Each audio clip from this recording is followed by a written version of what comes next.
नमस्कार, आप देख रहे हैं अनादि टीवी और मैं हूं आपके साथ कपिल मिश्रा। आपका शहर आपकी खबर में आपका स्वागत है। आज हम बात करेंगे डिंडोरी, रायपुर और मुरादाबाद की। हम उठाएंगे इन शहरों के आज के बड़े मुद्दे और जानेंगे ग्राउंड जीरो से हकीकत। तो चलिए शुरू करते हैं आपका शहर आपकी खबर।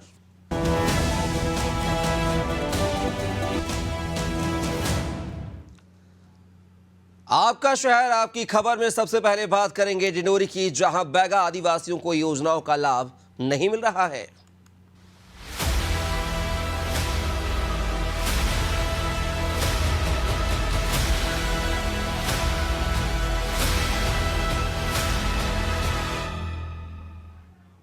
जी हां, झोपड़ी में गुजर रहा जीवन। आदिवासियों के लिए केंद्र सरकार प्रधानमंत्री जनमन आवास योजना चला रही है ताकि आदिवासियों को छत मिल सके। लेकिन इतनी महत्वपूर्ण योजना होने के बाद भी डिंडोरी जिले के गोयरा गांव में बैगा आदिवासी इस योजना से वंचित हैं। सरकार एक और आदिवासियों के लिए विभिन्न योजनाएं चलाकर मुख्य धारा में शामिल करने की बात कह रही है, तो वहीं दूसरी ओर इस समाज के लोगों को योजना से वंचित रखा जा रहा है, जिससे आदिवासी अब भी कच्चे और झोपड़ी नुमा मकानों में अपना जीवन यापन करने को मजबूर हैं। पीएम जनमन आवास योजना के तहत बढ़ती महंगाई को देखते हुए सरकार आदिवासियों के लिए 2.5 लाख रुपए आवास बनाने और करीब 39,000 मनरेगा के तहत मजदूरी दी जाना है। लेकिन आवास योजना तो दूर की बात है, यहां स्वच्छता मिशन योजना के तहत शौचालय भी नहीं बना है अब तक।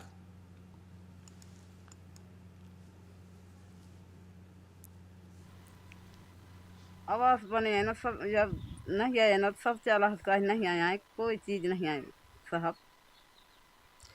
आपको कुछ योजना का लाभ नहीं मिला है? नहीं मिले है अभी कुछ के। आवास आवास तो दे नहीं रहा शासन, तो कैसे गुजर कर रहे हैं। आप बैगा जनजाति हो, हाँ, आपको जनमन योजना का लाभ नहीं मिला? नहीं मिला। पौड़ी ग्राम के पोषक ग्राम गोयरा डिंडोरी ब्लॉक अंतर्गत आते हैं। वहाँ पे जो आपके माध्यम से जो जानकारी दी जा रही है कि बैगा जनजाति के लोगों को पीवीजीटी के माध्यम से जो सुविधाएं मिलनी थी उससे उनको लाभान्वित नहीं किया गया है। शौचालय, रोड, पानी और आवास देने का है पीवीजीटी के माध्यम से, तो उनको जो भी लापरवाही उसमें की गई है तो हम उसकी जानकारी देख लेते हैं, उसमें जांच का विषय है, जांच करवा लेते हैं और उसमें जल्द से जल्द कार्रवाई करवा। तो देखा आपने, सरकार केंद्र सरकार जो है जनमन आवास योजना के तहत इन आदिवासियों को छत मुहैया करने की बात कहती है, लेकिन अधिकारी कर्मचारी जो है उदासीन रवैये के चलते आदिवासियों को, बैगा आदिवासियों को इनका अधिकार नहीं मिल पा रहा है। और ज्यादा जानकारी के साथ ग्राउंड जीरो से सहयोगी ओम प्रकाश हमारे साथ लाइव जुड़ गए हैं। ओम प्रकाश, बात की जाए तो डिंडोरी जिले के गोयरा गांव के बैगा आदिवासी आज भी शासन प्रशासन की मूलभूत योजनाओं से वंचित हैं। लिहाजा अधिकारी कर्मचारियों की लापरवाही यहां पर साफ सामने आ रही है, क्योंकि सरकार जो है निर्देश बना देती है, योजनाएं बना देती है, लेकिन योजनाओं को अमली जामा पहनाने का काम अधिकारी कर्मचारियों का होता है। लेकिन डिंडोरी जिले के जो अधिकारी कर्मचारी हैं वो कुंभकर्ण नींद में सोए हुए हैं और आदिवासियों के हक पर कहीं ना कहीं डाका डाला जा रहा है। आखिर क्या कुछ जानकारी है इस खबर को लेकर? जी कपिल, मैं बता दूं, डिंडोरी के ये पौड़ी ग्राम पंचायत के गोयरा गांव का मामला है। यहाँ पर जनमन योजना अंतर्गत विशेष पिछड़ी जनजातियों को आवास, बिजली, पानी, सड़क आदि मुहैया कराना था, लेकिन अभी तक ये सारी योजनाओं से वंचित हैं यहाँ के बैगा परिवार। और आपको बता दूं, इस खबर पर एक नया अपडेट भी आया है। अभी नया अपडेट ये है कि यहाँ पर जो बैगा परिवार है, यहाँ ग्राम पंचायत में लगभग 133 बैगा परिवार है, जिसमें लगभग 88 बैगा परिवारों को योजना का लाभ मिल चुका है और 14 बैगा परिवार है जिनको अभी ये योजना, जनमन योजना अंतर्गत अभी आवास बन रहे हैं। और बात करूं, स्वच्छ भारत मिशन के ऐसे 16 हितग्राही हैं जो शौचालय से वंचित हैं। इसमें नया अपडेट यह है कि यहाँ इस ग्राम पंचायत में पहले 2019-20 में शौचालय के संबंध में शिकायत हुई थी ग्रामीणों द्वारा। बाकायदा जनपद पंचायत में जिला प्रशासन से शिकायत किए थे कि इस योजना का लाभ लोगों को नहीं मिला है। इस योजना का लाभ न मिलने के कारण जिला पंचायत ने जांच टीम गठित की। उसमें तत्कालीन रोजगार सहायक भगत लाल को भ्रष्टाचार में लिप्त पाया। इन्होंने राशि का गबन का उसमें लिप्त पाया। जिला पंचायत के द्वारा तत्कालीन रोजगार सहायक भगत लाल को रिकवरी निकाला गया, जिसमें रोजगार सहायक के द्वारा लगभग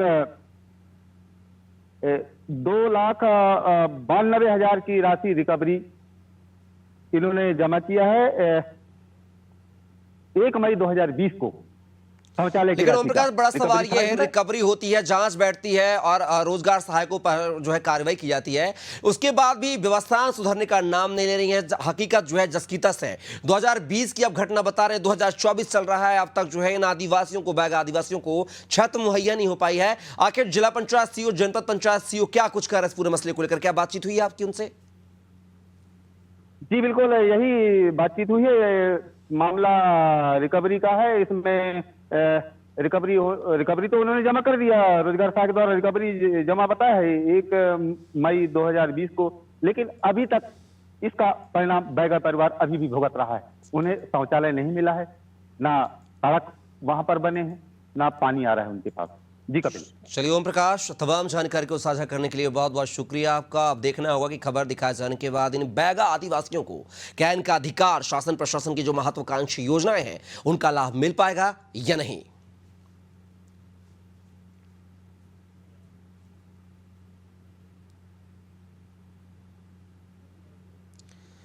तो देख सकते हैं डिंडोरी जिले के गोयरा गांव में आदिवासी जो बैगा समुदाय से ताल्लुक रखते हैं, यूं तो उनको जो है राष्ट्रपति का दत्तक पुत्र कहा जाता है, लेकिन योजनाओं से वंचित इनको रखा जाता है। आपका शहर आपकी खबर में अब बात करेंगे छत्तीसगढ़ की, जहां निकाय चुनाव से पहले प्लेसमेंट कर्मचारी हड़ताल पर चले गए हैं।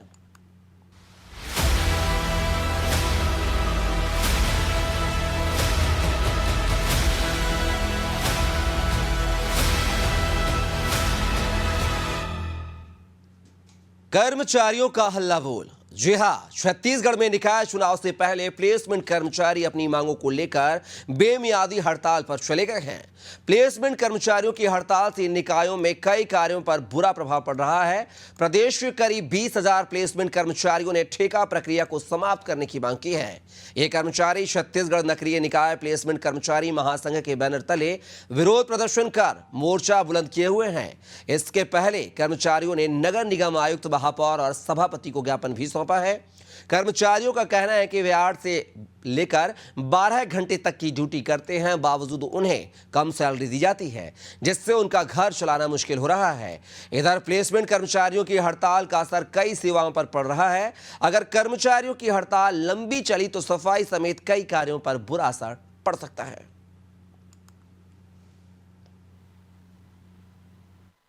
हम लोगों ने कई वर्षों से शासन से मांग की है ठेका प्रथा बंद करने के लिए, लेकिन शासन हम लोगों का नहीं सुन रही है। इसलिए हम लोग मजबूरन आज अनिश्चितकालीन हड़ताल के लिए बैठे हुए हैं। आज हम लोगों के 3 तारीख से हड़ताल पे बैठे हुए हैं। आज 4था दिन है हड़ताल का, और शासन हम लोगों की मांग को सुने। जल्द से जल्द हम लोगों का आग्रह है शासन से कि हम लोगों का मांग को सुने। हम लोग आज हवन भी किए हैं शासन की सद्बुद्धि के लिए कि शासन हमारी मांगों को पूरा करे। हमें बहुत सारी समस्याओं का सामना करना पड़ता है ठेका प्रथा के माध्यम से। हमें तो पता भी नहीं होता कि ठेकेदार कौन है। हमारा तनख्वाह जो हम मेहनत करते हैं, दिन भर मेहनत करते हैं, ओवर टाइम भी काम करते हैं, छुट्टी वाले दिन भी करते हैं, और वो पैसा, हमारा पैसा ठेकेदार को दिया जाता है। ठेकेदार अपने मनमानी तरीके से हमको फिर भुगतान करता है। 2 महीना, 3 महीना, कभी कभी तो 6 महीना भी हो जाता है, हम लोगों का भुगतान नहीं होता है। तो ठेका प्रथा चल रहा है, ठेकेदार के माध्यम से हमारा पेमेंट होता है, उसको बंद कराना है। निकाय से पेमेंट करने के लिए हमारी मांग है। जैसे अन्य विभाग, जैसे जल संसाधन, वन विभाग, PHE, PWD, इन लोग के जो कर्मचारी है ना, उनका जैसा वेतन होता है, उनका उसी तरह से हम लोग का भी वेतन हो, ये हमारी मांग है। और सभी विभाग वाले को 4,000 का श्रम सम्मान निधि का राशि मिल रहा है, लेकिन हमारी नगर पंचायत, नगरीय निकाय लोगों को नहीं मिल रहा है, तो वो भी हमें मिलना चाहिए। बस हमारी तो देखा आपने, जहां एक तरफ छत्तीसगढ़ में निकाय चुनाव का काउंटडाउन शुरू हो चुका है, तो दूसरी ओर जो है प्लेसमेंट कर्मचारी हड़ताल पर चले गए हैं मियादी हड़ताल पर। और ज्यादा जानकारी के साथ राजधानी रायपुर से हमारे सहयोगी कुलभूषण सिंह लाइव हमारे साथ जुड़े हुए हैं। कुलभूषण, बात की जाए निकाय चुनाव की सुगबुगाहट जैसे ही तेज बढ़ी है, अंतिम मतदाता सूची का प्रकाशन हुआ है, उसके बाद अभी बुरी खबर यह आई है कि प्लेसमेंट कर्मचारी जो है बेमियादी हड़ताल पर चले गए हैं। इस प्रकार जो देखा जाए तो निकाय की कई ऐसी व्यवस्थाएं होती हैं जिन पर इनका सीधा असर पड़ेगा, और आखिर इनकी क्या कुछ मांगे हैं और सरकार क्या कुछ कर रही है इनकी मांगों को लेकर अब तक। देखिए, इसको लेकर पहले ही अरुण साव को जो है नगरीय निकाय मंत्री जो है वो पहले उनको नगरीय प्रशासन मंत्री को यहाँ पर अरुण साव को यहाँ पर ज्ञापन कल यहाँ पर सौंपा गया था। और करीब 20,000 से अधिक ये कर्मचारी हैं जो लगातार 3 दिसंबर से लेकर लगातार हड़ताल पर यहाँ पर बैठे हुए हैं। इनका ये कहना है कि तमाम सरकारी जितने भी कार्य होते हैं वो हमारे माध्यम से किए जाते हैं। करीब 20-20 वर्षों से वो काम कर रहे हैं। 184 के करीब नगरीय निकाय है, नगरीय पंचायत 120 के करीब नगरीय पंचायत है और करीब 14 नगर निगम है। ऐसे कुछ 17 जिलों के कुछ 20,000 कर्मचारी हैं ये, और लगातार इस तरह की हड़ताल चल रही है। और अगर यही निरंतर चलता रहा तो यकीनन तौर पर जो आने वाले समय में चुनाव हो उसमें काफी बड़ा असर जो है वो देखने को मिलेगा, क्योंकि ऑलरेडी पूरा जो काम है वो ठप पड़ा हुआ है। जितने भी 17 जिले हैं सभी जगहों पे जो कार्य है वो पहले ही ठप पड़ा हुआ है। कल जब अरुण साव से भी इन्होंने मुलाकात की थी, उन्होंने भी वहां पर अपनी मांगे रखी थी, उन्होंने भी अपनी समस्याओं को वहां पर रखा था कि किस तरह बहुत ही कम पेमेंट में बहुत ज्यादा इनसे काम कराया जाता है। 12-12 घंटों की ड्यूटी ली जाती है और अक्सर इनके जो पेमेंट है उससे रोका जाता है, उनमें दिक्कतें होती हैं। इनको पेमेंट भी कम दिया जा रहा है, जो पेमेंट है वो भी समय पर नहीं मिलता, रोक दिया जाता है। तो इन सब तमाम मांगों को लेकर पूरे प्रदेश भर से जो कर्मचारी हैं वो राजधानी रायपुर में यहाँ पर बैठे हुए हैं और लगातार जो इनकी हड़ताल है वो यहाँ पर जारी है। अगर इस तरह से ये रही, क्योंकि सरकार के कहने जब हमने सरकार से बात की गई थी तो उन्होंने भी एक चीज कहा था कि उनकी मांगे जो है वो वाजिब है और जो हमारे नजर में है, और इसको लेकर एक प्लानिंग कर रहे हैं कि कैसे इनकी हड़ताल जल्द से जल्द खत्म करें और किस तरह से इनकी जो मांगे हैं वो हम जल्द से जल्द पूरी करें। ऐसी बात अरुण साव ने यहाँ पर कही जरूर थी, लेकिन अब ये देखना ये होगा कि कब तक सरकार इनकी मांगों को मानती है, क्या इन पर निर्णय लिए जाते हैं, ये देखने वाली बात होगी। जी लेकिन कुलभूषण, कल 13 दिसंबर को बात की जाए, सरकार अपना जो है 1 साल का कार्यकाल पूरा कर रही है, जिसको लेकर राष्ट्रीय अध्यक्ष जेपी नड्डा भी भाजपा के आने वाले हैं, तैयारियां जोरों पर है। बात किया तो रिपोर्ट कार्ड यहां पर पेश करने की बात की जा रही है, लेकिन जेपी नड्डा के दौरे से पहले आप जो प्लेसमेंट कर्मचारी हैं हड़ताल पर हैं, बेमियादी हड़ताल पर, इसको लेकर क्या कल यानी 13 दिसंबर को कार्यक्रम से पहले क्या इनकी हड़ताल को समाप्त करने की कोशिश शासन प्रशासन कर रहा है, और क्या कुछ एहतियात के तौर पर यहां पर बात निकलकर अब तक सामने आई है? बिल्कुल, कल एक रिपोर्ट कार्ड यहाँ पर पेश की जानी है, जो 1 साल पूरे हो रहे हैं उनके एक पूरी एक रिपोर्ट कार्ड वहां पर देनी है। लेकिन जिस तरह से अभी हड़ताल चल रहा है उसे भी सरकार ने संज्ञान पे लिया हुआ है, और उन्होंने पहले ही कहा था कि जिन जिन समस्याओं से अभी प्रदेश गुजर रहा है, क्योंकि पिछली सरकार के समय जिन चीजों को की जानी थी वो चीजों को नहीं की गई हैं, अब उन कार्यों का जो बोझ है वो अब की तत्कालीन सरकार पर है, तो उन सभी कार्यों पर वो पूरी तरह से ध्यान देंगे। और उन्हें रिपोर्ट में खासतौर पर इस चीज का भी मेंशन किया है कि क्या कार्य उन्हें आगे भी करने हैं या किन चीजों पे ध्यान देना है, किन कर्मचारियों की जो जो मांगे हैं उन मांगों को भी उन्होंने वहां पर रखा है कि इन मांगों को जल्द से जल्द सरकार जो है उनका निवारण करेगी। और आने वाले हो सकता है कि नगरीय निकाय चुनाव अभी बहुत नजदीक है, तो उनसे पहले ही जो इनकी मांगे हैं वो जल्द से जल्द पूर्ण कर पाए, क्योंकि इनके बगैर जो है वो नगरीय निकाय चुनाव होना वो मुमकिन नहीं है। तो हो सकता है कि आने वाले जल्द ही समय में या फिर कल जब जेपी नड्डा यहाँ पे आते हैं तो मन से ही इनके लिए कोई बड़ी घोषणा वहां से हो जाए कर्मचारियों के लिए। ये एक देखने वाली बात होगी कि किस तरह से कब सरकार जो है इनकी मांगों को मानती है और कब ये हड़ताल है ये किस तरह से इसको खत्म करती है, ये आगे सामने पता चल पाएगा। जी कुलभूषण, बात की जाए सरकार की जो है मुश्किलें कम होने का नाम नहीं ले रही, क्योंकि इससे पहले जैसे ही धान खरीदी की शुरुआत हुई थी तो धान खरीदी केंद्र के कर्मचारी जो है हड़ताल पर चले गए थे, जैसे तैसे उनको मनाया गया, धान खरीदी की शुरुआत की गई। लेकिन अब प्लेसमेंट कर्मचारी जो है निकाय के वो अब बेमियादी हड़ताल पर हैं।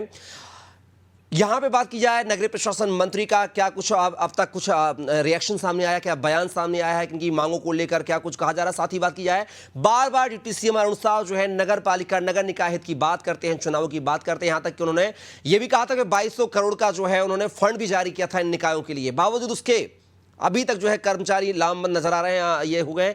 आखिर डिप्टी सीएम अरुण साव जो है उप मुख्यमंत्री होने के नाते, साथ ही विभागीय मंत्री होने के नाते क्या कुछ कवायद करते हुए नजर आ रहे हैं? क्या इन कर्मचारियों से, हड़ताल पर बैठे कर्मचारियों से क्या मध्यस्थता करने की, बातचीत करने की कोशिश की गई है सरकार की तरफ से? बिल्कुल, ये सवाल हमने जरूर नगरीय प्रशासन मंत्री अरुण साव से हमने ये बात सवाल की थी, और उन्होंने अपने जवाब में कहा भी था कि हमारी बातचीत उनसे लगातार जारी है, हमारे जो अधिकारी हैं वो लगातार उनसे बातचीत कर रहे हैं, उनकी जो मांगे हैं वो वाजिब है। उन्होंने ये माना है सरकार ने कि उनकी जो मांगे हैं वो वाजिब है, जो कार्य उनसे कराए जा रहे हैं, जो पेमेंट उनको दी जा रही है उसमें काफी फर्क है और उस चीज को सुधार उसमें किया जाना चाहिए। इस चीज को सरकार ने भी माना है और इसी चीज को लेकर अधिकारी जो है वो निरंतर कर्मचारियों से संपर्क में है और एक दोनों के बीच में समन्वय बनाने की कोशिश कर रहे हैं कि कैसे उनकी मांगों को एक लाइन पे लाया जाए और दोनों ही सरकार और उनकी जो मांगे हैं किस तरह से उसको पूरा किया जाए, चीजों को लेकर भी प्लान की जा रही है। अरुण साव ने पहले इस पर साफ कर दिया था कि आने वाले से जल्द उनकी जो मांगे हैं उस पर हम लोग पूरी तरह से ध्यान देंगे और उसको जल्द से जल्द पूरा करने की पूरी प्रयास करेंगे, क्योंकि नगरीय निकाय चुनाव है और उससे पहले उन कर्मचारियों का हड़ताल से उठना बहुत ही जरूरी है, क्योंकि उनके बगैर ये हो नहीं पाएगा, क्योंकि सभी गली मोहल्लों में जाना और जितने भी जो सरकार के मुख्य कार्य होते हैं वो इन्हीं कर्मचारियों के द्वारा यहाँ पर किए जाते हैं। अब ये देखना होगा कि किस तरह से सरकार इनकी मांगों को मानती है। तो बहुत हद तक ये चांसेस हैं कि कल जो 1 वर्ष पूरे हो रहे हैं तो मंच से ही इनके लिए कोई घोषणा वहां पर हो जाए और जो कर्मचारी हैं उनको एक बड़ी सौगात कल मंच से ही वहां पर दी जाए। एक उम्मीद यहाँ पर कर्मचारी जो है वो उसको जता रहे हैं। इसी को लेकर कल अरुण साव से भी इन्होंने मुलाकात की थी, मुख्यमंत्री से इन्होंने मुलाकात की थी, तो उन्होंने भी पूरी तरह से आश्वासन दिया है कि जल्द से जल्द आपकी जो मांगे हैं वो पूरी की जाएंगी, सरकार इस पर पूरी तरह से ध्यान दे रही है। लेकिन अब ये बातें हैं, लेकिन ये जमीनी स्तर पर कितनी सच्चाई है और कब तक इनकी मांगे सही मायने में पूरी होती हैं, ये देखना होगा कि सरकार ये फिर से एक बार बातें ही करेगी या फिर जल्द जो इनकी मांगे हैं वो पूरी तरह जो जमीनी स्तर पर इसके कार्य जो है वो प्रारंभ किए जा सकते हैं। जी कुलभूषण, अंतिम सवाल ये है कि ये जो निकाय के प्लेसमेंट कर्मचारी हैं, ये 2 सूत्रीय मांग, एक मांग तो ये है कि जो ठेकेदार के थ्रू इनका पेमेंट होता है वो निकाय के थ्रू कराया जाए, साथ ही इनकी जो सैलरी है वो भी बहुत कम है गुजारे भत्ते के तौर पर, उसको बढ़ाने की मांग की जा रही है।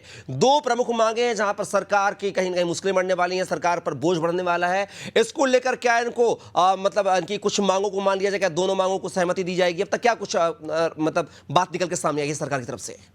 देखिए, कमिश्नर से बात की थी, अपने अपने क्षेत्रों की उन्होंने महापौर से बात की थी और उसके बाद जो सभापति है उनको भी इन्होंने लेटर दिया था। तीनों को ही इन्होंने लेटर दिया था और तीनों ने ही आश्वासन एक चीज का दिया था, क्योंकि पहली जो उनकी मांग थी कि जो बीच में जो ठेकेदार जो होते हैं उनको वहां से हटाया जाए और जो पेमेंट इनका है वो डायरेक्टली किया जाए, और दूसरी जो इनकी मांग थी कि सरकार जो है उनको पेमेंट में वृद्धि करे, क्योंकि 12-12 घंटे की इनसे ड्यूटी ले ली जाती है लेकिन जो पेमेंट है वो उस तर्ज पर नहीं की जाती है। तो ये दोनों ही मांग है, दोनों ही मांग वाजिब है। इसको लेकर उन्होंने सभी को वहां पर लेटर दिया था और इसको तहत उन्होंने जो निर्णय लिया था उनको भी ये कहना था कि आपकी मांगे वाजिब है। लेकिन ठेकेदारों को जहां तक हटाने की बात है तो ठेकेदारों के की भी जो यूनियन है वो इस पे एक सवाल यहाँ पर खड़े कर रही थी, क्योंकि उनकी भी यूनियन जो है वो इस चीज को लेकर वहां पर विरोध में जरूर आई थी कि अगर ठेकेदार ही बीच से हट जाएंगे तो फिर उनको लाइन अप कैसे करेगा, क्योंकि उनकी रोजी रोटी भी इनसे ही कहीं ना कहीं वहां पर जुड़ी हुई है। तो उसको लेकर भी एक बातचीत चल रही थी कि कैसे ठेकेदारों की भी बात वहां पर रह जाए और कर्मचारी जो हैं उनकी भी किस तरह से वहां पर मांगे वहां पर मानी जा सके, इसको लेकर अभी बातचीत चल रही है। लेकिन जो दूसरी बात है कि पेमेंट में वृद्धि जो करने की जो बात है, इसको लेकर एक जो बड़ा वो है कि हो सकता है कि पेमेंट वृद्धि की जो बात की गई है उसमें कुछ फैसला जल्द से जल्द लिया जा सके कि पेमेंट उनकी बढ़ाई जा सके, क्योंकि उनसे जो कार्य है वो काफी लिया जा रहा है। अगर पेमेंट बढ़ाई जाती है तो वो किस तरह से होगी, क्या ठेकेदार के थ्रू फिर से वो उस तरह से पेमेंट जाएगी, क्योंकि उसमें फिर क्या ठेकेदार क्या होता है कि अपने कुछ जो इनकम है वो काट के ही इनको देते हैं, तो वो फिर आखिर घूम फिर के वही स्थिति दोबारा से निर्मित की जाएगी।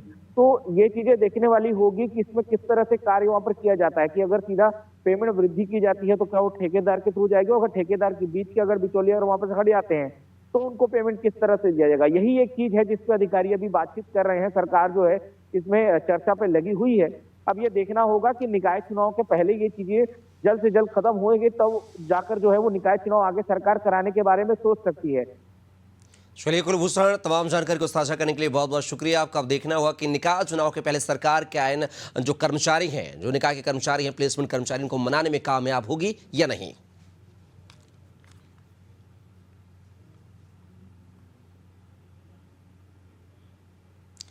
तो आप देख सकते हैं छत्तीसगढ़ में निकाय चुनाव की सुबुगाहट तेज है, लेकिन ऐसे में ही निकाय चुनाव के प्लेसमेंट कर्मचारी जो है बेमियादी हड़ताल पर। उनकी मांग है कि उनका जो तनख्वाह है वो ठेकेदार के द्वारा न देकर निकाय से दिया जाए, साथ ही उनकी जो सैलरी है वो भी बढ़ाई जाए, क्योंकि 9 से 12 घंटे तक उनसे काम लिया जाता है, जिस हिसाब से उनको तनख्वाह दी जाती है उससे उनका गुजारा नहीं हो पा रहा है। ऐसे तमाम मुद्दों को लेकर जो है कर्मचारी लामबंद हो गए हैं।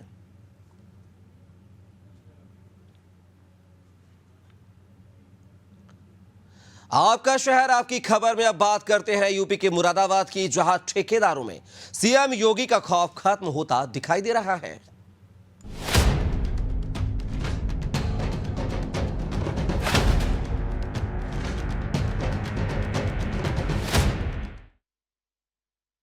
भेंट चढ़ती रोड, जी हां, मुरादाबाद के ठेकेदारों में सीएम योगी का खौफ खत्म होता दिखाई दे रहा है। इसकी बानगी रौंडा झौड़ा चौराहे से मुरादाबाद स्मार्ट सिटी तक बनने वाली सड़क में देखने को मिली है, जिसके निर्माण में घटिया सामान का इस्तेमाल किया जा रहा है। दरअसल कुंदरकी उपचुनाव से पहले सीएम योगी ने अलग अलग रोड निर्माण के लिए 125 करोड़ रुपए की सौगात दी थी। इनमें 77 करोड़ की लागत से रौंडा झौड़ा चौराहे से मुरादाबाद स्मार्ट सिटी तक दर्जनों गांव को जोड़ने वाली रोड का निर्माण हो रहा है। लेकिन रोड निर्माण में पीडब्ल्यूडी के अफसरों की मिलीभगत से घटिया सामान का उपयोग किया जा रहा है। स्थानीय लोगों ने जन सुनवाई पोर्टल पर शिकायत भी दर्ज की है, जिस पर जांच करने पहुंचे जेई और एई ने खाना पूर्ति कर दी है। अब देखना होगा कि इस मामले में कार्रवाई होगी या नहीं, या इस तरीके से ठेकेदारों को जो है अधिकारी कर्मचारियों का, भ्रष्ट अधिकारी कर्मचारियों का साथ मिलता रहेगा। ये देखना दिलचस्प होगा। ये जो साइडों में पड़ रहा है, पत्थर जो पड़ रहा है कुछ करके, ये इसमें रेता मिला जा रही है 12 फुट की जगह। कौन सा वाला रेता मिलाया जा रहा है? यही जो नदियों में निकलता है, ये खेतों में। तो आपकी शिकायत, आपने किसी ने शिकायत की है? हाँ, वीरपाल नेता जी ने शिकायत की इसकी। फिर क्या हुआ? वो अब देखो क्या होता है आने वाले टाइम में। कोई आया अभी अधिकारी? कोई अभी कोई नहीं आया अधिकारी। क्या समस्या है यहाँ? ये सड़क की समस्या चल रही है। क्या? ये जो कार्य चल रहा है, इसमें जो है साइडों में जो माल पड़ रहा है, उसमें पूरी मिट्टी मिला कर डाल रहे हैं। पत्थर में मिट्टी मिला कर डाल रहे हैं। जो नदी का रेता है वो डाल रहे हैं। उसकी जगह क्या होना चाहिए था? 12 फुट साथ में मिलना चाहिए था। आपने शिकायत करी कोई? हाँ, शिकायत हमारी वीरपाल सिंह ने करी थी। तो कोई अधिकारी आए अब तक? एक अभी आए थे और वो खाना पूरी करके बोले हमने वहाँ से सैंपल ले लिया है। हमने कही मैंने साहब सड़क का सैंपल लो, जहाँ माल पड़ा हुआ है वो उसका सैंपल नहीं लिया उन्होंने। और बहुत धांधलीबाजी चल रही है। कोई कौन सी मिट्टी लगाई जा रही है? यही नदी का रेता। तो आपने शिकायत करी कोई? हाँ, शिकायत करी। क्या हुआ? कोई ना, एक दो जेई आए तो कह रहे हैं हम सैंपल ले गए बस। तो आपने आपसे पूछा, आपसे पूछताछ हुई? हाँ, पूछा यही कि क्या शिकायत है तुम्हें? हमने यही शिकायत देखो तो बोले साहब सैंपल ले जा रहे हैं, देखते हैं। वैसे कोई खास बातचीत नहीं करी उन्होंने। आपका शहर आपकी खबर में आज हमने बात की है डिंडोरी, रायपुर और मुरादाबाद की। अब देखना होगा कि खबर दिखाए जाने के बाद क्या जमीनी हकीकत पर ग्राउंड जीरो पर अधिकारी कर्मचारी पहुंचेंगे, क्या कार्रवाई करेंगे, ये सब दिखना दिलचस्प होगा। फिलहाल के लिए बस इतना ही। आप बने रहिए अनादि टीवी के साथ। नमस्कार।